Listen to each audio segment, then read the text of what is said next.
गंगा नहाइली जमुनवा नहाइली जमुनवा नहाइली हो यो मोर शिव गुरु यो मोर शिव गुरु भेजी देला फूल के बीमान भेजी देला फूल के बीमान यो मोर शिव गुरु यो मोर शिव गुरु गंगा नहाइली जमुनवा नहाइली जमुनवा नहाइली हो यो मोर शिव गुरु यो मोर शिव गुरु भेजी देला फूल के बीमान भेजी देला फूल के बीमान यो मोर शिव गुरु यो मोर शिव गुरु बैठू बैठू शिष्या हो फूल के बीमनमा फूल के बीमनमा हो यो मोर शिष्या यो मोर शिष्या खुलल बैंकुठ दुआर खुलल बैंकुठ दुआर यो मोर शिष्या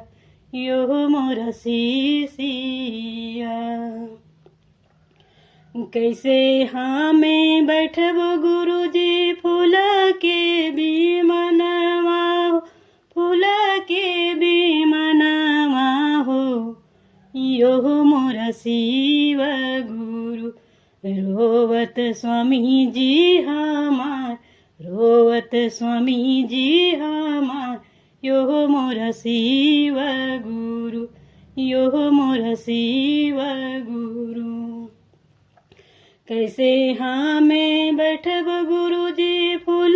के बीमनमा फूल के बीमनमा हो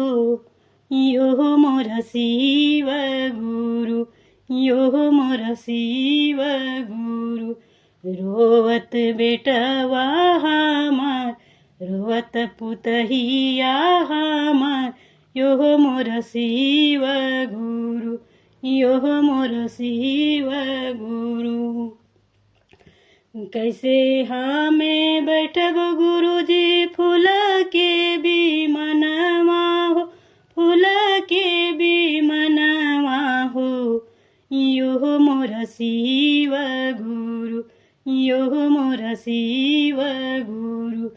रोवत बेटिया हमार रोवत दमदा हमार यो मोर शिव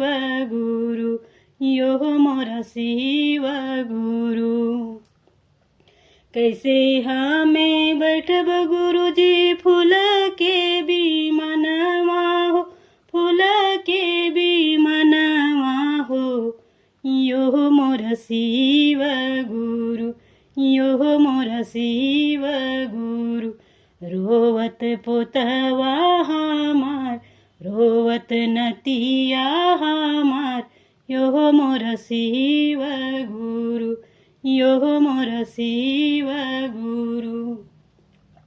जब तू शिष्या हो माया में पड़ला हो माया में पड़ला हो यो मोर शिष्या यो मोर शिष्या बैठ जाहूँ स्वामी जी के साथ बैठ जाहूँ बेटा पुतौ साथ यो मोर शिष्या यो मोर शिष्या जब तू शिष्या हो माया में पड़ला हो माया में पड़ला हो यो मोर शिष्या यो मोर शिष्या बैठ जाहूँ बेटी दामाद साथ बैठ जाहूँ नाती पोता साथ यो मोर शिष्या यो मोर शिष्या। अपनो जे तरले शिष्या स्वामी जी के तरले, स्वामी जी के तरले हो। यो मोर शिष्या, यो मोर शिष्या। तारी देले सबे परिवार, तारी देले सबे परिवार, यो मोर शिष्या। तारी देले सबे परिवार, यो मोर सबे परिवार, यो मोर शिष्या।